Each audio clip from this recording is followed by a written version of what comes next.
Muy buenas tardes, noches, tengan todas, todos y todes. Bienvenidos a esta mesa de diálogos de la gestión cultural que se ha logrado gracias a una colaboración interinstitucional entre el ITESO de Jalisco, la Universidad Autónoma de Querétaro a través de la Facultad de Artes y Diálogos de la Gestión Cultural, que es una plataforma que ya muchos conocen y que nos ha albergado en este su espacio. El ciclo que hemos desarrollado, tanto la Facultad de Artes de la UAC como el ITESO, se llama Arte, Crisis y Futuro Cultural. Este es un ciclo de mesas de los cuales ya estamos en la cuarta de 13 que se llevarán a cabo. Y en esta ocasión tenemos como invitadas a la doctora Pamela Soledad Jiménez Dragisevich y a la doctora Alejandra Díaz Cepeda con el tema Cuerpos en crisis, cuerpos en escena. Les recuerdo a todos la dinámica de estas mesas. Voy a presentar la semblanza de la doctora Pamela, después de la cual ella nos compartirá una ponencia de 20 minutos, al término de la cual yo leeré la semblanza de la doctora Alejandra Díaz, después de la cual ella hará su ponencia también de 20 minutos. Al terminar, nuestro querido amigo y colega representante del ITESO, el maestro Alfonso Hernández Barba, a quien doy la más cordial bienvenida, y el maestro Sergio Cervantes, que es nuestro anfitrión, harán algunos comentarios o preguntas a nuestras invitadas. Las personas que quieran hacer alguna pregunta o comentario lo podrán hacer por el chat, eh, desde el cual Tita Cervantes, a quien también agradecemos siempre su invaluable apoyo técnico, la compartirá a las invitadas. De modo que iniciamos con la doctora Pamela Soledad Jiménez Dragisevich. Ella es profesora de tiempo completo en la Facultad de Artes de la Universidad Autónoma de Querétaro, donde es jefa de investigación y posgrado, miembro del Cuerpo Académico Consolidado número 75, Arte Contemporáneo, y del Sistema Nacional de Investigadores nivel 2. Actriz, docente e investigadora, codirige la compañía Laboratorio Teatral Látex UAC y es parte de la Asociación Mexicana de Investigación Teatral. Cuenta con estudios postdoctorales en innovación, cultura y tecnología en el CENIF, un doctorado en artes en la Universidad de Guanajuato, maestría en arte moderno y contemporáneo en la UAC, especialidad en fonoterapia y licenciatura en actuación por el Instituto Nacional de Bellas Artes.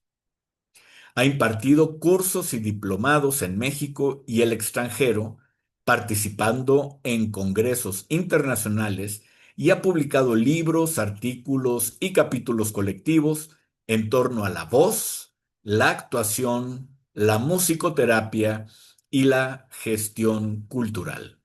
Damos la más cordial bienvenida a la doctora Pamela Soledad Jiménez Dragisevich. Bienvenida, doctora. Muchas gracias, buenas tardes. Saludo con mucho gusto al profesor Sergio Cervantes, por supuesto, a Tita Cervantes. Muchas gracias, maestra Tita, por estar haciendo todo este proceso tecnológico. Por supuesto, saludo con mucho gusto al maestro Alfonso, a nuestro querido José Antonio MacGregor, que bueno, es un honor estar aquí en estos diálogos tan importantes como son hablar sobre el arte, la crisis y el futuro cultural.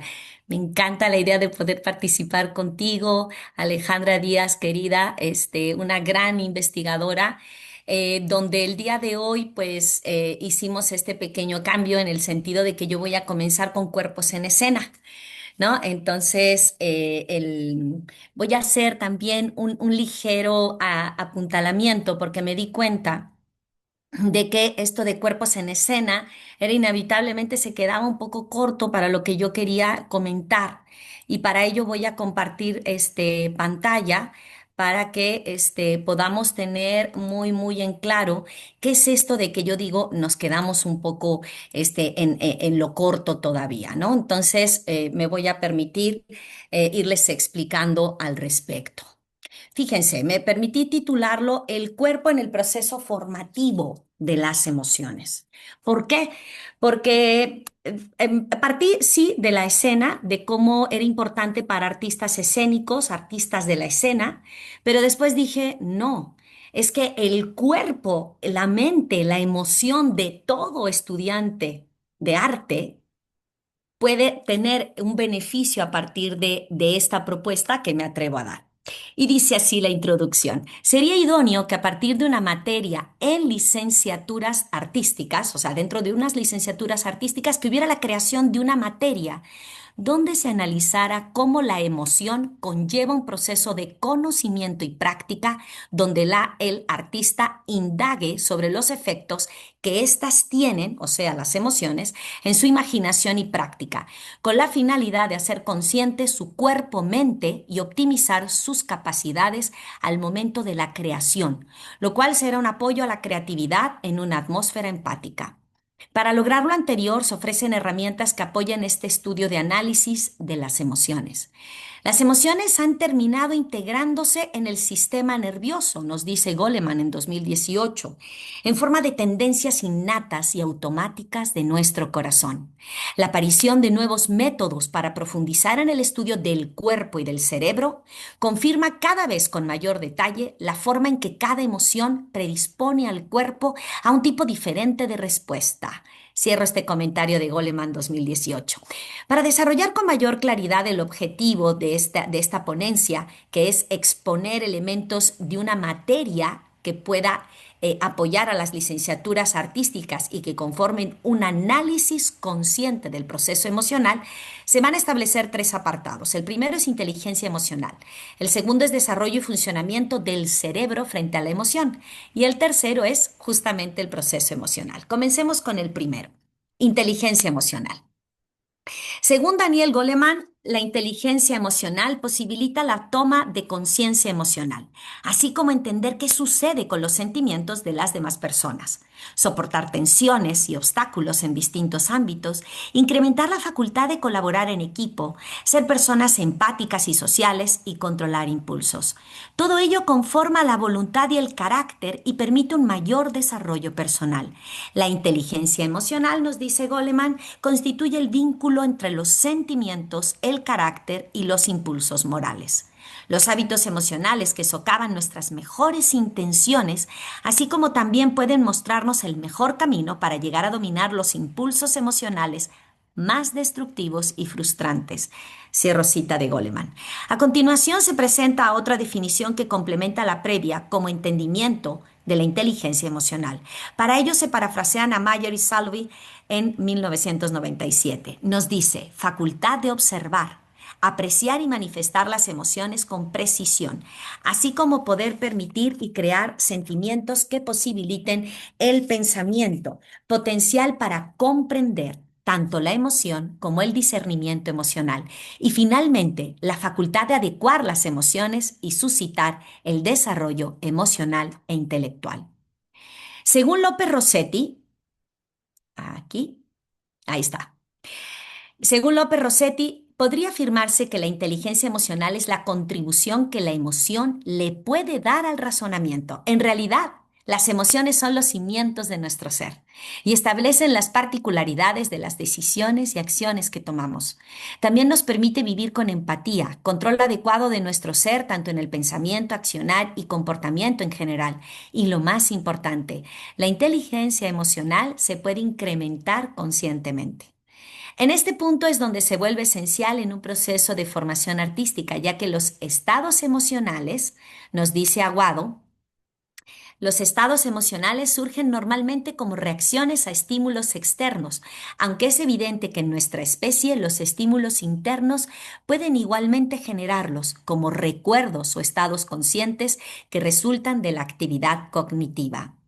Aunado a lo específico, es necesario sumar que el ser humano tiene dos tipos de memoria. Una es la semántica, la cual contiene lo aprendido y es la más objetiva. Y la segunda es la episódica, la cual recuerda cómo se han aprendido espacial y temporalmente los eventos. La episódica, es mucho más subjetiva y emocional. Y al respecto, López Rossetti nos dice, hoy concebimos al cuerpo y la mente como lo mismo, no pueden separarse, se encuentran integrados.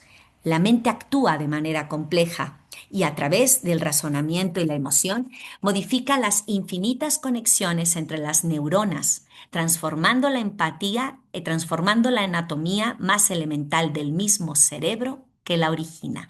Cierro esta cita de López Rossetti. Tenemos también esto del desarrollo y funcionamiento, justamente porque hablamos del cuerpo, ¿verdad? Del cerebro frente a la emoción.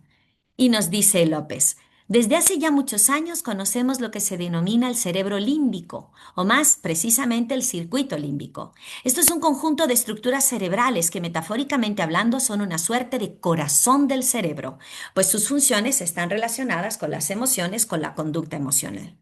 Según ahora Goleman, las personas poseemos dos mentes, la emocional, que es la que siente, y la racional, que es la que piensa. Y entre ellas existe una unión inseparable. Juntas crean la acción y reacción mental. Por ejemplo, la comprensión empática y las reacciones impulsivas pertenecen a la emocional, mientras que la reflexión y evaluación corresponden a la racional. De hecho, lo que se denomina como cerebro emocional es anterior a la racional. En cuanto al funcionamiento del cerebro, este contiene dos sistemas de registros, el de los hechos ordinarios y el que conlleva una fuerte carga emocional, donde la amígdala explora la vivencia actual y, en cambio, la que contrasta con vivencias pasadas, pues es su proceso asociativo. Entonces, la relación entre la racional y la emocional es total. Ejemplo, nos dice Goleman, el neocórtex es el responsable de que nos lleguemos a entristecer cuando experimentamos una pérdida o de que nos sintamos dolidos o encolerizados por lo que alguien nos ha dicho o ha hecho. Cierro esta cita. Las emociones entonces son esenciales en el proceso del razonamiento, pues interpretando a Ekman, producen alteraciones en zonas específicas del cerebro que provocan que éste atienda lo que haya producido la emoción y como consecuencia las variaciones suscitadas en el sistema nervioso autónomo. Las emociones tienden a gobernar nuestras decisiones, potenciando o abrumando a la mente racional. Estamos regidos tanto por la mente racional entonces como por la mente emocional. Por ende, contamos con inteligencia racional y con inteligencia emocional. Como artistas, es indispensable un funcionamiento equilibrado de las dos.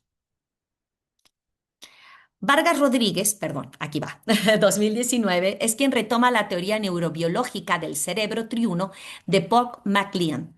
Expone que el cerebro humano adquirió tres componentes que fueron surgiendo y superponiéndose. El más antiguo es el situado en la parte inferoposterior. Aquí está. El siguiente es una posición intermedia y el más reciente localizado anteriormente y por encima de los dos. Estos son el arquipalio o cerebro primitivo, el paliopalio o cerebro intermedio, formado por las estructuras del sistema límbico, y el neopalio o en la capa superior, también llamado cerebro superior o racional. La corteza cerebral, neocórtex, es la nueva y más importante zona del cerebro humano. Recubre y engloba las más viejas y primitivas. Esas regiones no han sido eliminadas, sino que permanecen debajo, pero activas. El desarrollo del neocórtex posibilitó asumir el control de sus impulsos, manejo de sus emociones, con un mayor desarrollo de su inteligencia. Esto es un ser emocional, afectivo y consciente, producto de un cerebro más complejo. La zona del cerebro encargada entonces es el sistema límbico, también llamada cerebro emocional o cerebro medio o paliopalio. Es la porción del cerebro situada inmediatamente debajo de la corteza cerebral y que comprende centros importantes como el tálamo, el hipotálamo, el hipocampo y la amígdala cerebral. Estos centros son la base de los movimientos emocionales como el temor o la agresión. En esta zona se encuentra la amígdala, centro del procesamiento de las emociones. La teoría entonces del cerebro triuno se centra en el ser humano como un ser de múltiples capacidades interconectadas y complementarias, donde la cognición y la conducta humana trabajan al unísono e influyen definitivamente en el desempeño del sujeto en cualquier ámbito. Nuestro alumnado artístico, con mayores conocimientos sobre el comportamiento humano, puede obtener herramientas objetivas sobre las emociones, ya que el cerebro tiene una gran capacidad de reorganizarse y adaptarse al entorno. Esta realidad debe ser aprovechada por el profesorado a través de estrategias que estimulen la aparición y reorganización de redes neuronales. Y nos vamos con el tercer punto, que es el proceso emocional. En este apartado se propone una serie de términos que dan cuenta del proceso. Esto es increíble porque es lo que vivimos todo el tiempo y muchas veces de manera inmediata e inconsciente, ¿no? ¿Cómo surge la emoción? La primera es la sensación. La información entra al cerebro a través de los sentidos. Es el primer contacto que se establece entre el medio ambiente y el organismo. Comienza ahí la relación entre el ambiente físico y el conocimiento que tenemos de él, a través de los atributos y cualidades establecidos previamente. El segundo es la percepción, la elaboración cerebral de las sensaciones. Implica el uso de la memoria, el significado, el contexto, las relaciones y la imaginación. En esta etapa se organiza y se da significado a las sensaciones. Como inicio, la percepción es la que establece el ingreso a la información. Posteriormente provoca que la información que ha llegado desde el exterior genere entonces las consabidas abstracciones como juicios de valor, conceptualizaciones y clasificaciones. En pocas palabras, Vitaluña et al. Nos dice, sensaciones y percepción constituyen juntos la toma de decisiones. El control motor, la memoria, el lenguaje y las emociones son la base para la construcción del conocimiento. La Gestalt creó las leyes de la percepción. Para poder entender cómo se establece, nos dice que hay concepto de forma, que ayuda a generar abstracciones mentales, pregnancia, que es la abstracción a su máxima potencia, proximidad, que es la forma de agrupamiento de la información, semejanza o igualdad, que es la propensión a reunir los fenómenos de categoría semejante, tendencia al cierre, que es cerrar los contornos para conceptualizar el objeto, y la relación figura-fondo, que es distribución interna y externa de las formas. Tenemos aquí la tercera, que es la figura, que es la emoción que emerge a través de una imagen que hemos hecho presente en nuestro ser.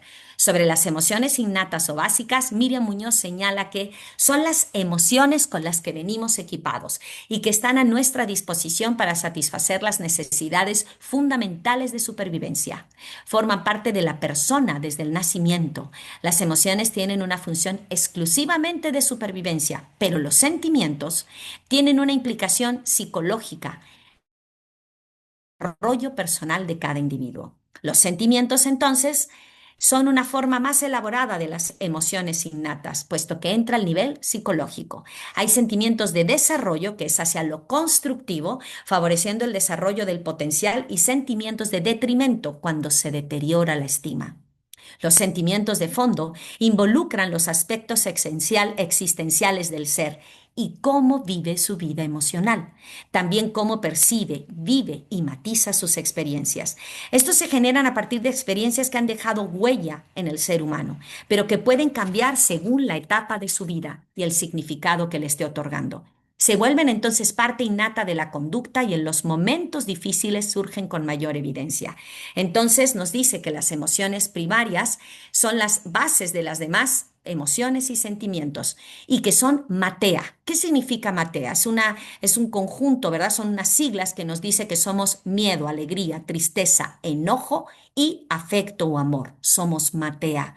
Somos seres complejos y completos. Y estos pueden ser momentáneos o duraderos, profundos o superficiales, estables o en expansión, hacia el pasado o hacia el futuro. En el transcurso de las emociones, el ser es partícipe en su totalidad como un bloque indisoluble. Por tal motivo, cuando siente, lo hace de manera integral, de forma cognitiva, psicológica, corporal y espiritual, respondiendo a lo que sucede a su alrededor. Aquí se requiere considerar que otro aspecto muy importante para trabajarlo con el estudiantado es lo que nos comenta Vizquerra. Las emociones negativas suelen más intensas y más duraderas que las positivas. Por naturaleza estamos más sensibilizados ante lo negativo que ante lo positivo. Esto se explica en el hecho de que las emociones negativas tienen una función esencial para aumentar las probabilidades de supervivencia, mientras que las emociones positivas no son indispensables para sobrevivir, puesto que van más orientadas a la felicidad. Otro aspecto esencial a considerar en el proceso de aprendizaje con el alumnado es que tenemos una prehistoria emocional y en cambio una novedad racional. Muchas veces intentamos racionalizar cuestiones emocionales, nos dice López Rossetti, explicar desde la razón cuestiones afectivas. Esto es un error. Las emociones pueden ser comprendidas, pero no necesariamente racionalizadas. Para obtener una mayor claridad y precisión, presento una muestra de tabla de autoría propia que relaciona cómo diferentes referentes explican las distintas emociones. Utilizaré a tres autores distintos con respecto a las emociones. El primero es de la NUYES, de la Asociación Nacional de Universidades e Instituciones de Educación Superior, que también ha trabajado al respecto. Nos dice, es un ejemplo, miedo, sensaciones corporales, sudoración, temblor, taquicardia, cambios de presión, boca seca, insomnio, alerta, estado de alerta. Tristeza, nos dice Paul Ekman, se produce una pérdida del tono muscular, de modo general, hay retracción, falta de acción, profundiza la experiencia personal sobre la pérdida, transmite un mensaje de auxilio.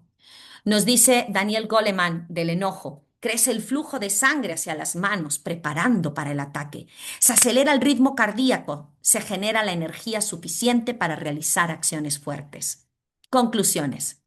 Por lo explicado en los procesos formativos artísticos, podría ser esencial una materia que se enfoque en la educación emocional, porque nos damos cuenta que cuerpo, emoción, mente están totalmente relacionadas, donde se puedan trabajar los elementos expuestos, entre otros, como los que a continuación termino exponiendo. Retomo a Ekman.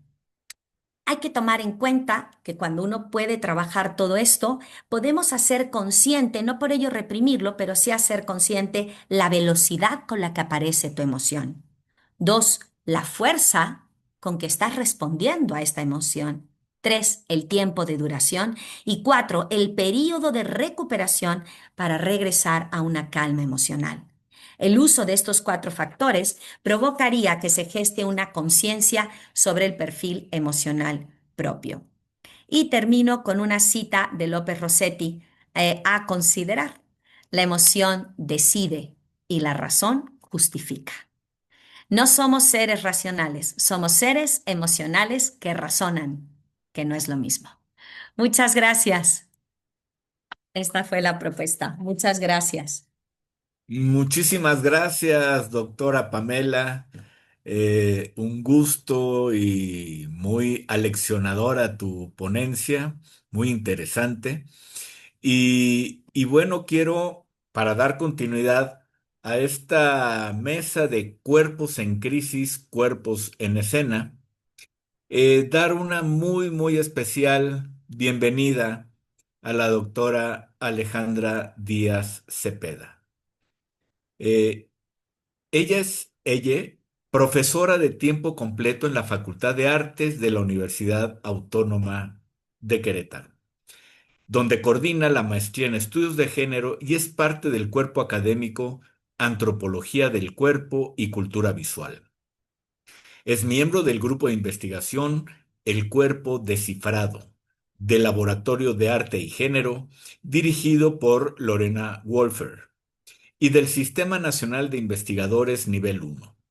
Doctora en Teoría Crítica en 17 Instituto de Estudios Críticos, maestra en Arte con mención honorífica en el Instituto Cultural Helénico y diseñadora gráfica con estudios en artes plásticas. Ha sido becaria postdoctoral con ACID UAM Xochimilco y miembro de la Red Temática de Estudios Transdisciplinarios del Cuerpo y las Corporalidades. Sus líneas de investigación abarcan estudios visuales del cuerpo, de género y arte feminista, y actualmente desarrolla el proyecto Epistemología de la Discapacidad con apoyo de CECITI. Y pues bienvenida, doctora, un placer y mi reconocimiento. Adelante. Hola, buenas tardes a todos. Muchas gracias. Bueno, primero agradecer la invitación a estos diálogos, agradecer mucho al maestro Sergio Cervantes, al maestro Alfonso Hernández, que también está por acá, maestro José Antonio MacGregor, también siempre agradecer a Tita también, que nos está apoyando en la cuestión técnica, pero que también está acá acompañándonos. Y pues bueno, un honor compartir este espacio con la doctora Pamela y bueno, qué responsabilidad hablar después de ella, pero que espero que se pueda, creo que se van a conectar como hay muchas ideas. Y bueno, pues me toca hablar un poquito a propósito de esto que le da también nombre a la mesa, ¿no? Que la titulamos algo así como Cuerpos en Crisis, Cuerpos en Escena. Y esto que les comparto hoy es, bueno, una reflexión como muy general, son algunas ideas, pues, de lo que ya hace un tiempo me ocupa en la investigación, que es el tema de la discapacidad. Entonces, pues bueno, para dar inicio, siempre como que desde los feminismos nos damos como esta tarea de hablar o como una suerte de metodología, también podríamos decir, una metodología feminista, es pues iniciar los diálogos generalmente pues diciendo quiénes somos y diciendo desde dónde hablamos, ¿no? Además de, bueno, la semblanza que el maestro José Antonio MacGregor me hizo favor de leer y que le agradezco mucho la presentación. Pues quisiera sumar pues a estos datos que se han dado de mí como más académicos, pues también compartirles que este tema de la discapacidad, bueno, me ocupa también en función como de una suerte de experiencia propia con la discapacidad.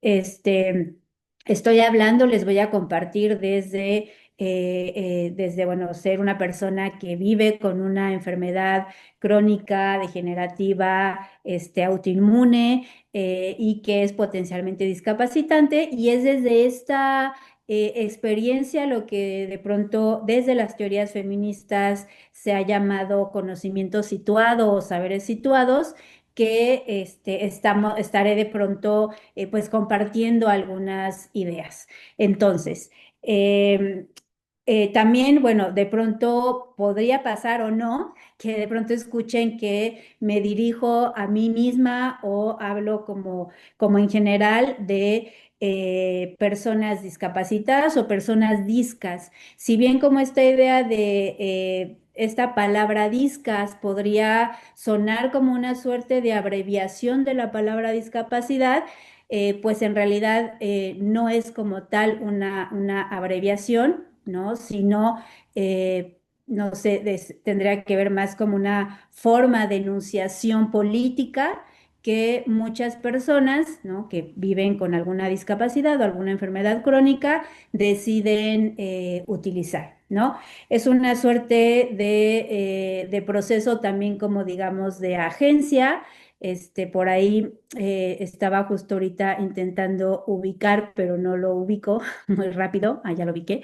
Me gusta mucho también como compartirlo desde una anécdota que recupero mucho de una teórica de los estudios críticos de la discapacidad, una teórica feminista con discapacidad, que es un diálogo que ella mantiene con una activista bastante interesante, es activista y académica también, que se llama Katie Bates.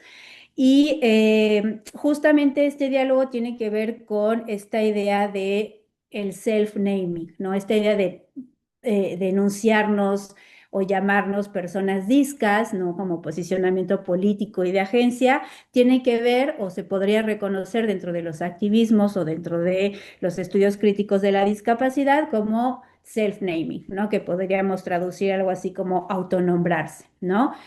Eh, ¿Por qué es importante? Yo creo que se explica a partir también como de este breve diálogo que me va a permitir compartirles. En donde, bueno, primero Rosemary Garland Thompson, que es esta teórica que les digo bastante importante para los estudios de la discapacidad, va a decir, bueno, la política de autodenominarnos, pues es una forma importante de participar en una lucha política. Pero además nos da la posibilidad de ubicarnos en el lenguaje cotidiano, incluso para ser generosos con nosotros o con otros. Recurrir a la cortesía de preguntarnos entre todos cómo deseamos ser nombrados. En este diálogo que les comento de con Katie Bates, aparece el planteamiento de la necesidad de usar un lenguaje alejado de la suposición. Dice Katie Bates, la voy a citar. Pueden referirse a mí como Katie es una mujer con discapacidad y no usar un lenguaje que lleve consigo suposiciones como Katie está confinada a una silla de ruedas. No estoy confinada a esta silla de ruedas porque esta tecnología, esta silla de ruedas son mis alas. Sin ellas, entonces estaría confinada, ¿no? Entonces, de ahí la importancia eh, de siempre, bueno, compartir desde dónde estamos hablando, autodenominarnos y además tiene que ver también con un posicionamiento, ¿no? Con un posicionamiento político, podríamos decir. Ahora sí, ya como pensando un poco, desde dónde estaría hablando, compartiendo esto que les intentaré compartir hoy, podríamos decir que a la hora de pensar en la enfermedad y la discapacidad, nos conduciría fácilmente a la idea de pensar en cuerpos en crisis, ¿no? Pensar la enfermedad o la discapacidad desde una experiencia vinculada a los cuerpos en crisis. Mi planteamiento, lo que quiero compartir con ustedes y dialogar con ustedes, es que para mí los cuerpos discapacitados no seríamos como tal cuerpos en crisis, sino cuerpos que ponen en crisis. ¿Qué ponen en crisis?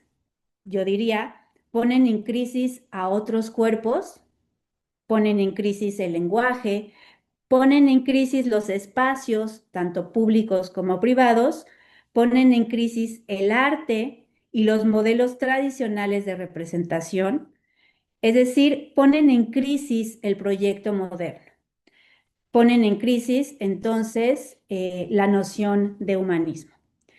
Eh, que quisiera recordar que, bueno, hace ya como unas 2 semanas ustedes tuvieron una charla bastante interesante con el doctor Fabián Jiménez Gato y con el doctor León Felipe Barrón Rosas, donde presentaron el libro de estéticas poshumanas y que, bueno, pues también puedo presumir de que estoy feliz de participar también en este libro. Y ahí, pues obviamente se habló, además del contenido, ¿no? De esta publicación, se habló también un poco de por dónde iba esta noción del concepto de posthumanismo. Esta idea como de la crítica al proyecto humanístico, diríamos, viene del pensamiento, como ustedes sabrán, del pensamiento postestructuralista. Tiempo después, feministas que tienen como herencia este pensamiento postestructuralista, como por ejemplo Rosy Braidotti, que es como así un referente clásico a la hora de hablar de las teorías poshumanistas, eh, van a desarrollar lo que se conoce más adelante como el giro poshumanista, ajá, que es hacia donde nos vamos a ir refiriendo a la hora de hablar justamente de esta idea o esta noción del poshumanismo. Y que principalmente tendrá que ver, entre otras vertientes, con la crítica a la noción del humanismo de la ilustración. Eso es básicamente, así dicho, como de manera muy rápida y muy general, sobre qué va, ¿no? Hacia dónde va esta crítica. Y esa es una crítica que nos va a interesar mucho dentro de los estudios críticos de la discapacidad, pues porque justamente vamos a ver cómo esta idea que yo digo de que, bueno, o sea, se ponen en crisis otros cuerpos, va a tener que ver justamente con estos ideales, ¿no? De cuerpos y de humanos hombres, ¿no? Principalmente, que aparece obviamente en el pensamiento moderno. Entonces, recuperando esta crítica, ¿no? Tenemos como referencia y yo sé que la mayoría lo conoce, tenemos como referencia a más que como referencia, como ilustración justamente de este proyecto, el hombre de Vitruvio, ¿no? Es la ilustración que generalmente la mayoría conoce de Leonardo da Vinci, y que está basado, como ustedes sabrán, en las proporciones justamente pues, del cuerpo humano que da el arquitecto romano Marco Vitruvio.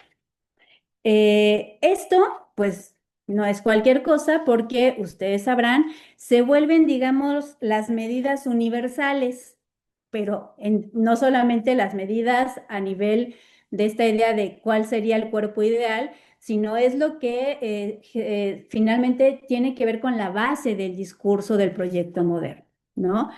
Eh, Quisiera que no perdiéramos de vista o que nos hiciéramos la pregunta, ¿no? De pronto vale la pena mucho estar abriendo diferentes preguntas. Abrir la pregunta sobre cuál es la medida que se vuelve base para descubrir al hombre ideal, ¿no? Que es esta que estamos viendo. Pero frente a esta pregunta sí, no perdamos tampoco de vista que la medida ideal del humanismo es justamente la del hombre, como estamos viendo. Y habría que hacer otra pregunta, ¿y qué hombre? Pues la del hombre varón, blanco, europeo, que es el punto de partida para el desarrollo de los valores y de los discursos. Entonces, frente a esto, la pregunta sería, ¿qué es el humanismo?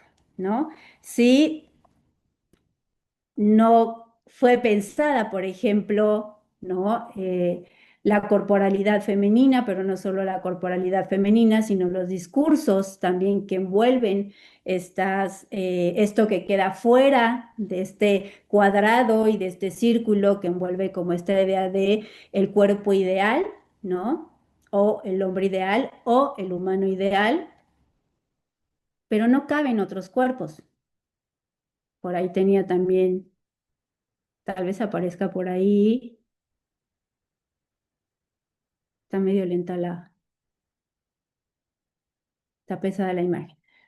No caben otros cuerpos, incluyendo los cuerpos diferentes o incluyendo cuerpos que son de otras especies, ¿no? Entonces, quisiéramos como este ejercicio justamente de pensar o de repensar como esta experiencia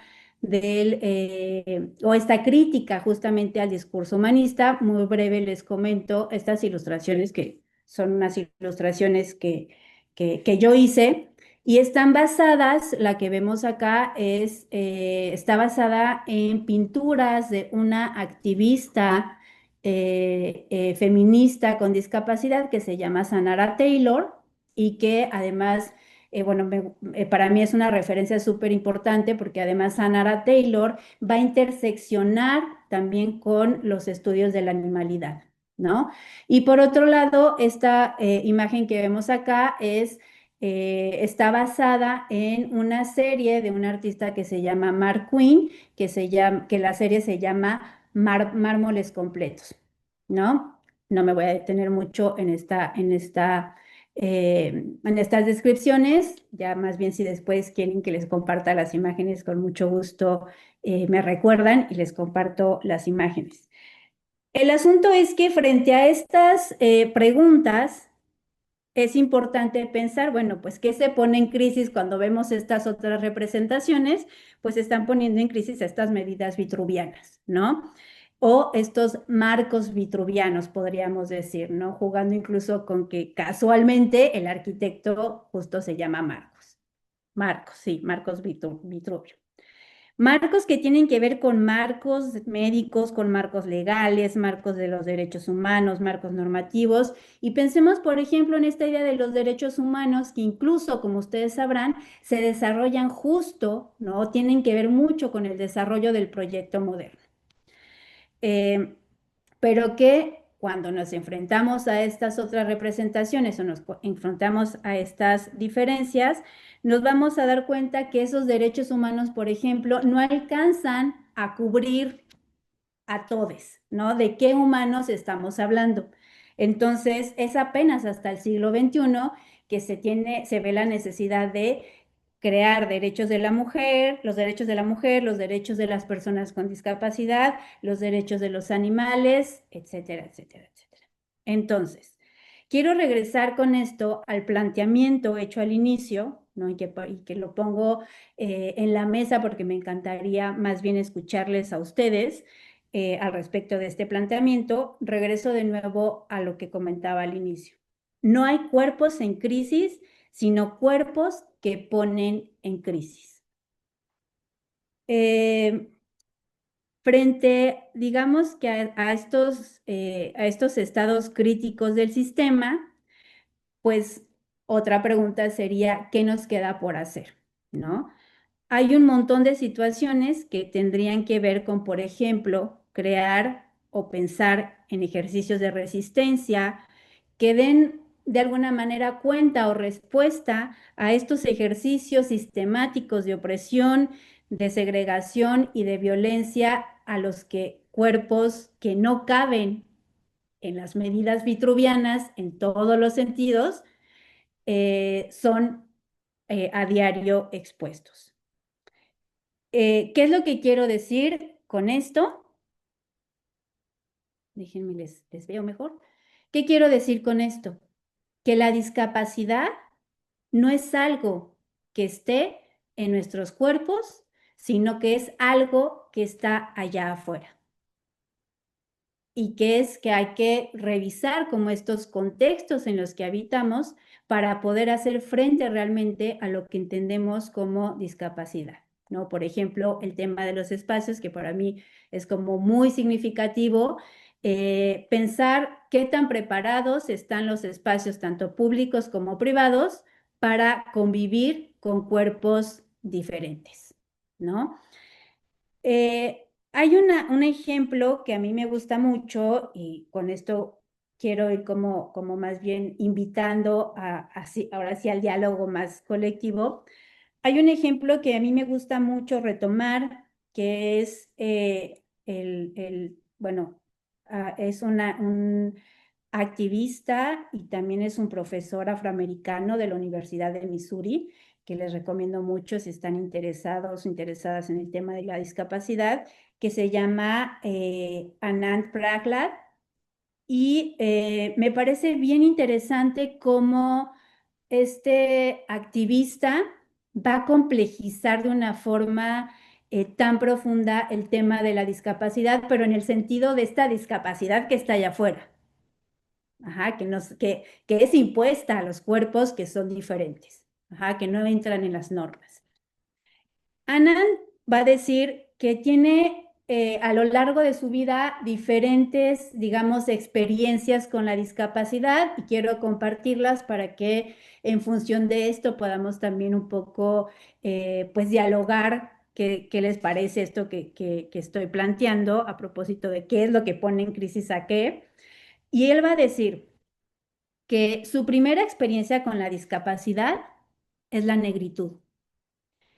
Va a decir, la negritud ha sido construida como una deformidad física y como un impedimento mental. La negritud es una forma de capacitismo no reconocida. Su segunda experiencia, va a decir Ana, con la discapacidad, es lo que él llama síndrome del esclavo postraumático. Su tercera experiencia con la discapacidad es lo que llama trastorno del estrés postraumático por abuso racial. Y su cuarta experiencia con la discapacidad va a ser su experiencia con el autismo. Quería compartirles como al final la experiencia de también músico, también es músico, Anand Prahlad, sobre todo para poner en la mesa la posibilidad de discutir justamente esta idea de dónde viene la noción de la discapacidad, ¿no? O sea, cómo estamos realmente viviendo las diferencias y si esas diferencias realmente las tenemos que reconocer de manera individual o es un problema más bien colectivo y de un contexto social y cultural? Y pues yo con esto más bien, antes, más que seguir, quiero abrir, invitar al diálogo y pues bueno, muchas gracias. Muchísimas gracias, doctora Ale. Muy, muy interesante, muy profundas las reflexiones y los mundos a los que nos llevas. Y antes de darle la palabra al maestro Hernández Barba y al maestro Sergio Cervantes, les recuerdo a quienes están conectados que si quieren hacer alguna pregunta, algún comentario, lo pueden hacer por el chat. Y antes de pasarle la palabra a Alfonso, si me lo permiten, un minuto nada más, quisiera recordar lo último que comentaste, doctora Alejandra, me recordó mucho a Evgen Babkar, un fotógrafo ciego esloveno con 3 doctorados en filosofía. Ya la noción de fotógrafo ciego es el oxímoron, ¿no? Del que habla Miguel Ángel Herrera aquí en Querétaro. Pero él en alguna ocasión se refería a aquel episodio bíblico donde Jesús cura a un ciego. Y él decía, qué lástima que curó al ciego. Hubiera sido mejor que curara a la comunidad para la cual el ser ciego era una enfermedad. Muchas gracias, doctora, y le cedemos el uso de la palabra al maestro representante del ITESO en estas mesas, Alfonso Hernández Barba. Adelante, por favor. Buenas noches, buenas noches.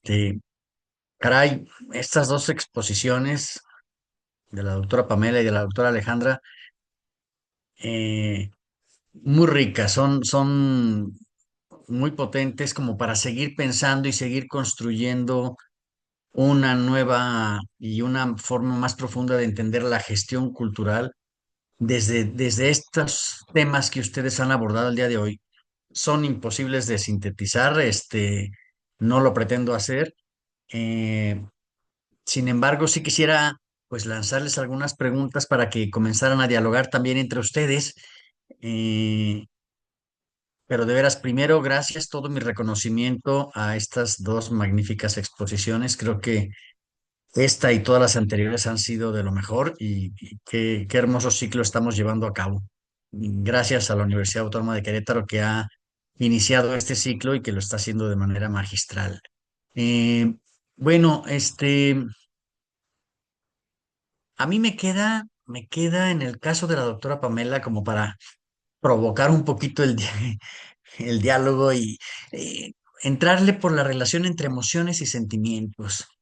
Sí aparece en la exposición, desde luego, no lo voy a citar, pero sí me gustaría invitarle a la doctora Pamela que profundizara un poquito más, si le parece, en esa relación entre emoción y sentimiento, porque la verdad es que este binomio emoción-sentimiento, voy a citar a Antonio Damasio, un autor que también se ha acercado mucho a este tema maravilloso de cómo somos los seres humanos, y que sí, él dice que los sentimientos y las emociones muchas veces son como el invitado a la mesa, y está en la mesa donde estamos comiendo todos los demás, pero no le hablamos, no le hacemos caso. Y esa metáfora es muy, muy potente y la traigo a colación, pues para detonar esta nueva mirada que nos invita la doctora Pamela a acercarnos al tema de las emociones y los sentimientos como una parte de lo fundamental de lo que nos sucede a los seres humanos, y que es o puede ser cada vez más un motivo de orientar la gestión cultural en beneficio de la vida comunitaria, de la vida individual, en beneficio de la dimensión simbólica y sus representaciones en cada grupo humano. Gracias por esta invitación, doctora Pamela, y creo que tiene mucha relación, también con la corporalidad a la que nos invita a reflexionar la doctora Alejandra. Eh, Me gustó mucho las dos presentaciones, pero yo me quisiera, así como me quedé con esto, con Pamela, me quisiera quedar contigo, Alejandra, en esta frase que tú dices, la discapacidad no está en el cuerpo, está allá afuera, y que es muy, también muy estimulante para cambiar nuestra mirada. eh, y que MacGregor, bueno, pues tú mismo con esta cita última también lo reforzaste, ¿no? ¿Cómo es posible que podamos ver a la discapacidad más como un asunto de un significado cultural de las personas, compartido en comunidades, expandido y afirmado y a veces poco cuestionado? ¿Cómo es posible que podamos verlo desde la gestión cultural al modo como nos lo invita a pensar la doctora Alejandra? ¿Sí? No está en el cuerpo, sino está en afuera. Es decir, yo diría, está en las creencias y en las afirmaciones y en las percepciones aprendidas, repetidas, poco cuestionadas a veces. Y yo creo que la gestión cultural tiene mucho que hacer ahí también. Yo creo que esto y el vínculo con las emociones y los sentimientos hacen un bucle muy, muy estimulante para asomarnos a una gestión cultural, este, que sin cancelar lo que ha sido en el pasado pueda enriquecerse para en el futuro seguir participando de las experiencias culturales compartidas de los seres humanos en cada grupo en el que estemos trabajando, con los que estemos compartiendo, conviviendo, trabajando.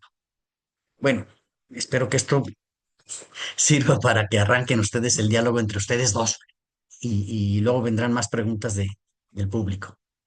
¿Te parece Gracias. bien iniciar con esta reacción a lo que nos comparte el maestro Alfonso, querida Pam? Ok, muchas gracias, maestro Alfonso. Todo un reto. A ver, espero no quedarme corta con toda confianza. Dime si me quedo corta con mi explicación. Pensemos en un día que hemos decidido ir a comprarnos unos zapatos. Es un día que hemos planeado y estamos con algo tan simple, pero que nos puede llenar de un rato alegre porque queremos ir a comprar unos zapatos. Encontramos los zapatos. Estamos en un centro comercial y tenemos en nuestra bolsa unos zapatos. Y de pronto, cuando salgo de la tienda y me encuentro en el pasillo que conecta las distintas tiendas del centro comercial, aparece una canción que mi papá me cantaba cuando era niña. Y en ese momento del sentido, de los sentidos, por eso empieza la sensación, hay algo que estimula todo mi ser y que pasa en un microsegundo. Esa canción que me cantaba mi papá, quien ha fallecido hace unos años y que extraño profundamente. Entra la etapa 1, sensación, o sea, los sentidos. Todo sentimiento entra por los sentidos, que veo, que escucho, que huelo, que palpo, que pruebo. No tienen que estar los 5 sentidos, efectivamente. En este caso fue la música. Me impacta, escucho, empieza la figura, empiezo a recordar la imaginación, empiezo a tener en mi mente los momentos con mi padre. De esa figura, de esa percepción, de empezar a hacerlo mente, empiezo a hacer todas estas relaciones que les decía en la Gestalt, ¿no? O sea, ¿qué pasa con esta abstracción de lo que estoy viviendo? Y de pronto entonces surge el sentimiento. Todo eso, como artistas, lo tenemos a flor de piel. Y a veces es aquel granito olvidado, como si fuera algo escondido, como si fuera algo que, plum, va a surgir innatamente. Sí, sí surge innatamente, efectivamente. Pasó en un microsegundo o en pocos segundos el sentido, en este caso el oído, la percepción que entre lo que transformé en la mente y el sentimiento que saqué de nostalgia, de amor, de ternura, de profunda tristeza. Todo eso en poco tiempo. sí, como artistas podemos llegar a entender un poco más eso abstracto, se vuelve infinitamente más aprovechable para nuestra vida, para nuestra vida, para nuestra relación, pero también para nuestra creación y para poder construir a partir de conocernos un poco más, desde adentro, desde esto olvidado. Bueno, esto intentando responder una de las preguntas. La otra, efectivamente, aquí me permitía compartir lo que nos dice Miriam Muñoz, que me parece muy interesante cuando nos dice la emoción. Ella en la emoción nos habla más bien de esto innato, desde la tripa, desde la supervivencia. Desafortunadamente, también nos lo dice Vizquerra, tendemos más a conocer las emociones que van hacia este sentido de sacar el deterioro, lo negativo, diría Vizquerra, ¿no? Esto de tengo que sobrevivir. Entonces, este sentido que lo tenemos desde la prehistoria, ¿verdad? Y que sobre todo sacamos a partir de estar alerta del enojo y del miedo, de la alerta, es lo que nos da el sentido de supervivencia y lo tenemos aquí, desde el cerebro primitivo, desde la prehistoria. Por eso ella nos dice, es importante, pero esas son las emociones. Y ella nos dice, los sentimientos son todos los demás que también provocan esto que hablé, sensación, percepción, o sea, lo psicológico entra esta figura de abstracción y por ende se da el sentimiento. Solo que lo hacemos así, ¿verdad? Y no controlamos estas diferencias. Ay, espero haber respondido. Perdón.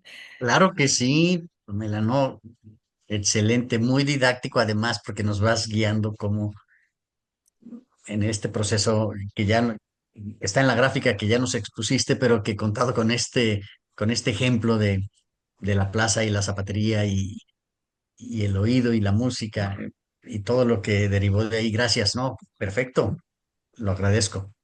Gracias. Gracias.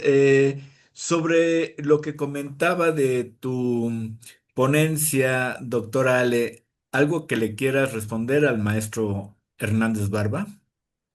Gracias, gracias también por la escucha y por la pregunta, el comentario. Como que me quedé pensando en esta idea de, bueno, cómo puede participar también como de pronto la gestión cultural, ¿no? Porque a veces parecería que es algo como muy distante, ¿no? Pero bueno, ¿cómo podría participar la gestión cultural en estos temas de la discapacidad, ¿no? Y yo pensaba que, bueno, finalmente la gestión cultural es algo colectivo. Ustedes obviamente son los expertos, ya me corregirán, me ponen taches si no es así, pero es algo que tiene que ver con lo colectivo, son estrategias colectivas. Entonces, pensemos que por siglos, por lo menos desde el siglo XV, cuando se empieza más o menos a desarrollar la idea o la noción del concepto de discapacidad, se desarrolla bajo una idea de que la discapacidad es algo que se vive de manera individual, que se vive de manera secreta, que se responsabiliza a las personas con ciertas diferencias visibles o no visibles, se responsabiliza de esa diferencia, ¿no? Y se le condena a que lo viva de manera individual. ¿No? Entonces, y es algo que digo, no tengo la respuesta, me encantaría más bien escucharles a ustedes, expertas en gestión cultural, eh, cómo poner justamente no solo en diálogo, sino cómo activar ciertas estrategias que desde la gestión, ¿no? Desde la gestión cultural, posibilite otras experiencias a las personas, ¿no? En cuanto a relación con la discapacidad, ¿no? Que permitan que vivan su diferencia de otra forma y no de manera aislada.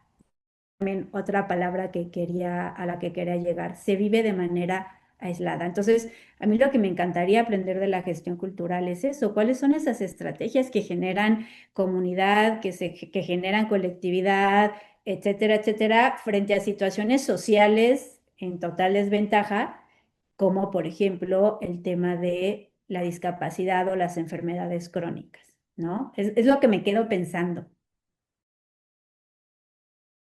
Muchas gracias, Alejandra. Sí, la verdad es que es muy valioso la manera como nosotros los disque gestores culturales, como dices que disque expertos, que nada de eso. Lo maravilloso es cómo ustedes hablan de la gestión cultural. Y yo creo que esa es una riqueza enorme que también quiero rescatar. Y qué bueno que lo hagan. Qué bueno que ustedes que están también en este mundo de las dinámicas culturales y el acercamiento al valor de lo simbólico y todo lo que hablamos los gestores culturales, pero que ustedes lo digan también desde su saber y desde su experiencia. Creo que eso es un regalo que nos hacen y qué bueno que quede grabado y que quede disponible para los demás. Gracias por sus respuestas.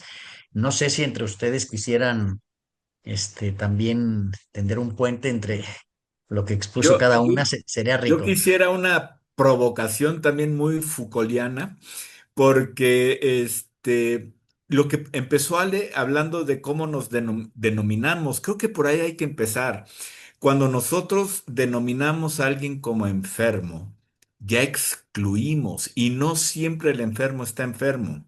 Estar en una silla de ruedas no necesariamente es enfermedad, es una condición. El estar ciego es una condición y lo que requiere es una forma distinta de ver el mundo, pero ya vimos que hay fotógrafos ciegos que nos muestran que ellos pueden ver el mundo de manera distinta a la de nosotros. Entonces yo creo que empezar por las redenominaciones, porque quizá estamos hablando desde una sociedad discapacitada para comprender, para entender, para sentir lo que se vive desde esas otredades que luego llamamos minorías y que luego eh, de plano descartamos como posibilidad de construcción colectiva en el nosotros. Entonces a mí me parece que todo eso es tremendo, pero la doctora Pamela ya estaba abriendo el micrófono, de modo que por favor, adelante. Nada más me acordaba de Foucault porque se acuerdan de las heterotopías, ¿no? O sea, la utopía por un lado y por otro lado, la heterotopía en donde la sociedad desecha lo que no le gusta ver. Los asilos de ancianos, los manicomios, las cárceles, todos esos lugares heterotópicos donde la sociedad desecha lo que no quiere ver frente a sí. Es que es fuerte, pero justamente era lo que yo estaba pensando mucho mientras Ale nos estaba dando esta ponencia tan buena y tan importante y profunda. ¿Por qué enseñar una materia de que hable de los sentimientos y de las emociones? ¿No será acaso efectivamente que como sociedad se nos ha impuesto una manera de comportarnos también y que literalmente muchas veces traemos mocha, perdón, que no sé cómo decirlo, traemos mutilada muchas veces este poder expresarse con plenitud y poder vivir y entender lo que vivimos desde los sentimientos y las emociones? Y esto entonces nos permite sin tanto temor estar con toda la comunidad sin importar ninguna característica que puede llegar a sentirnos a lo mejor que ante lo desconocido inmediatamente etiquetemos o llenemos con miedo. Entonces, desafortunadamente, es verdad que estos condicionamientos que vamos teniendo desde que somos infantes, ejemplos muy obvios, ¿no? Pero donde los niños no lloran, los niños varones no lloran, los niños varones no tienen miedo. Las niñas no se enojan, son propias, hablan bajito. Yo sé que estoy hablando de generalizaciones, es verdad, pero hay mucho condicionamiento. Entonces, esto provoca efectivamente o sea, de manera cultural, un etiquetar todo aquello que sea diferente, etiquetar todo aquello que no vaya en masa. Y esto entonces nos mutila la plenitud de la expresión de quiénes somos, de cómo somos y de lo que sentimos, sin temor alguno a expresarlos, ni sin tener por qué hacernos daño ni hacer daño a nadie más. No Muchas sé, ¿tú qué gracias, opinas, doctora Ale? Pamela. Buenísimo, sí, muy buen cierre. Doctora Ale, ¿algo con lo que quieras cerrar? Bueno, pues justo responder, bueno, no responderle exactamente a Pame, pero siguiendo la conversación, que a lo mejor de manera muy rápida he puesto como ideas así muy sueltas en la mesa y que de hecho también por eso agradezco mucho esta invitación porque me ha implicado el ejercicio de pensar desde la cuestión como desde los cuerpos en crisis justamente y que seguramente voy a seguir desarrollando. Pero esto que comentaba Pame justo tiene que ver con esta idea de pensar cuando una corporalidad es distinta, ¿no? Y se comporta atípicamente, se mueve atípicamente, siente atípicamente, es justamente esta idea a la que yo muy rápido así la aventé, ¿no? A la mesa como si fuera cualquier cosa, decir, es que no hay cuerpos en crisis, ¿no? O sea, los cuerpos con discapacidad no son cuerpos en crisis. Ponen en crisis otros cuerpos, ponen en crisis el lenguaje, ponen en crisis los espacios, los sistemas, etcétera.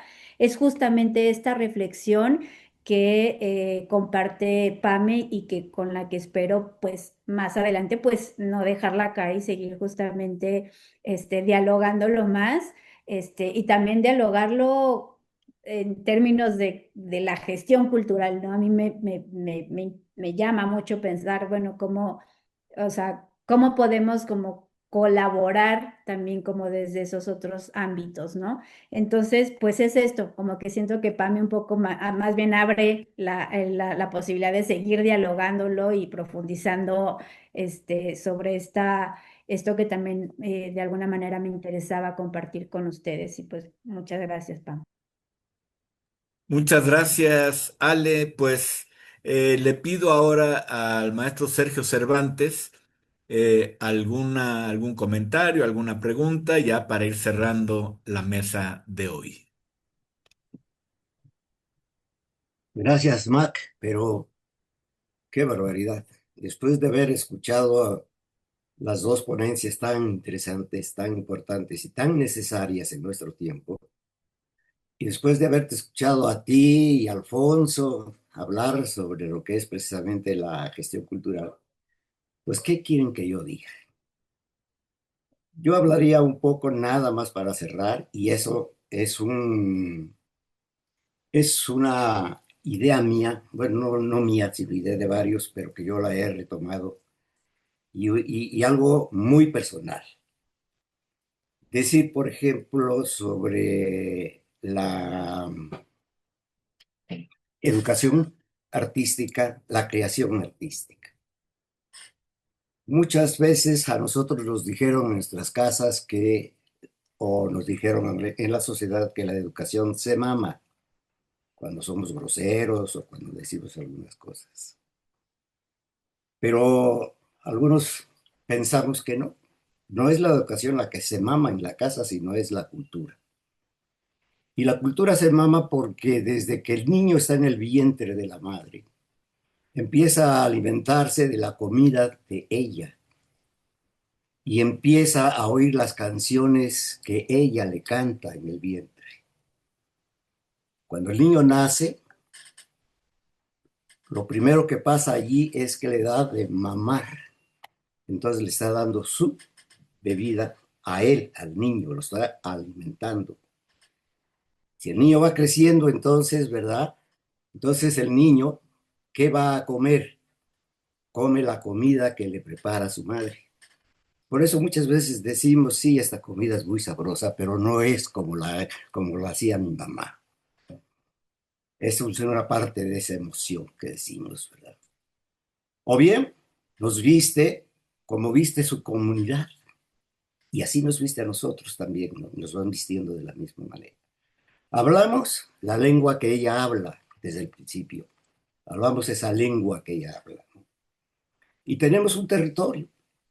Efectivamente, el territorio empieza en nuestra casa, en nuestro círculo y en nuestra comunidad. Esto, mi querido MacGregor, como tú lo has dicho muchas veces, esto nos da identidad. Entonces, es ahí donde nuestras emociones van creciendo. Nosotros, en la Casa de la Cultura, la experiencia nuestra es que se hicieron las jornadas de iniciación artística, no sé si tú lo recuerdas, ¿no? Que ahí nuestro buen amigo, bueno, se me fue su nombre ahorita. ¿Qué eran estas? Eran las unidades de iniciación artística para niños de 4 años a 12 años. Empezaban por un ciclo de 3 meses en donde asistían un día, una hora a la semana, en días diferentes obviamente, una hora, en donde primero aprendían las artes plásticas. ¿Y qué eran las artes plásticas para esos niños? Era embarrarse, jugar con las pinturas, agarrar con las manos las pinturas y revolverlas para sacar nuevos colores y nueva pintura. El teatro. En el teatro les pedíamos que nos platicaran, fíjense, un niño de 4 años, que nos platicaran sobre lo que él imaginaba o que quería hacer cuando fuera grande, ¿no? O que imaginara cualquier situación y que nos contara un cuento, pero nos contara en cuento, ¿verdad? Y estaba haciendo un script de teatro. En la música se le enseñaba a través de golpeteos para descubrir los sonidos que tenían los diferentes sonidos en los diferentes espacios que se tenían. Y en la danza, pues le enseñamos su cuerpo. Mueve tu cuerpo, ve moviendo tus brazos, ahora mueve tus piernas, ahora camina, ahora acuéstate, ahora siéntate. Esa era la iniciación artística, que duraba generalmente 2 años, en puros cuatrimestres, hasta que el niño llegaba a descubrir exactamente cuál era la actividad artística que a él le gustaba. Y ya no dejar que le impusieran desde su casa: tú vas a aprender música porque en esta casa hay un piano que nadie toca y tú lo tienes que tocar. O tú vas a aprender danza porque yo quise de niña aprender danza, pero no me dejaron. Y ahora tú vas a aprender danza. Y entonces los obligaban a que fueran a esas actividades artísticas que para ellos eran totalmente ajenas. Yo creo que estas pláticas que hemos tenido, que realmente me, me, me hacen sentir maravillosamente bien, porque cómo enriquecen nuestros diálogos. Esa es precisamente la intención del inicio de Tita y mío en estos diálogos. Dialoguemos para que sigamos aprendiendo todos, porque hay quienes lo saben todo, pero no lo dicen, o lo saben todo, pero lo presumen. En cambio, nos hemos encontrado con muchos gestores culturales, con muchos creadores, con muchos maestros que nos han enseñado con humildad, pues a ser humildes y que nosotros sigamos también transmitiendo esa humildad. Es todo lo que tengo que decir. Muchas gracias, querido Sergio, nuestro anfitrión de Diálogos de la Gestión Cultural. Em, Antes de concluir, quiero invitar a quienes nos están viendo a la próxima mesa que se llevará a cabo dentro de 8 días. Recuerden que cada 8 días tenemos nuestra mesa y el martes 2 de septiembre estaremos la doctora Elvira Silvia Pantoja Ruiz y un servidor, José Antonio MacGregor, reflexionando sobre un tema eh, que nos colocaron en la mesa y a mí me parece sumamente interesante. Gestión cultural en tiempos rotos. Ya con el doctor Pablo Cabral reflexionamos sobre territorio y cultura, lo local como refugio, y creo yo que ahora en estos tiempos rotos, así como nos pregunta la doctora Ale, y ¿Cómo le hace la gestión para crear comunidad con todo esto? Pues justamente escuchando, dialogando con estas voces que tienen otras miradas, otros conocimientos. Ya lo decía Einstein, todos somos ignorantes, pero no todos ignoramos lo mismo. Y para eso es el diálogo, para eso es la educación. Y yo les agradezco muchísimo a nuestras dos invitadas, doctora Pamela Jiménez Dragisevich, mil gracias. Doctora Alejandra Díaz Cepeda, mil gracias por estas intervenciones brillantes. Al maestro Alfonso Hernández, gracias por la retroalimentación que siempre de manera inteligente provoca nuevos comentarios. A Sergio Cervantes, nuestro anfitrión, siempre atento. Y a Berta Adriana Cervantes, a Tita, por su apoyo técnico. Pero antes de cerrar, Tita nos quiere hacer una invitación a propósito del último tema que estuvimos reflexionando hace apenas unos minutos. Adelante, Tita, y buenas noches. Muchas gracias, Mac. Con toda esta plática que he escuchado de Pamela y de Ale, que también a mí me dejan mil reflexiones, ¿no? Que yo también soy de esas personas que vuelve a ver los diálogos. Los quería invitar porque me acordé del diálogo valiosísimo que tuvimos hace, ya creo, 2 años o el año pasado con Amalia Gamio, que ahora les digo, ella es la vicepresidenta del Comité sobre los Derechos de las Personas con Discapacidad de la ONU y pues bueno, mexicana. Y ella tuvo un diálogo con nosotros en donde nos habló justamente de los derechos culturales de las personas con discapacidad. Es un diálogo que tenemos en nuestro canal de YouTube y esa era mi invitación también. Y creo que es muy valioso para gestores culturales y por supuesto para artistas. Te lo vamos a agradecer mucho, Tita, si fueses tan amable de compartirnos la liga para que Claro que eh, sí. podamos ver esa intervención que suena muy prometedora. Y bueno, pues nuevamente agradeciendo a todas, todos y todes quienes se han conectado, a quienes no lo pudieron hacer en vivo, pero que nos verán a través de la grabación. Que tengan muy buenas noches y hasta la próxima. Buenas noches y hasta la Gracias, próxima. buenas Bien, noches, hasta gracias, luego. adiós, bendiciones y gracias. Gracias a usted. Maravilloso.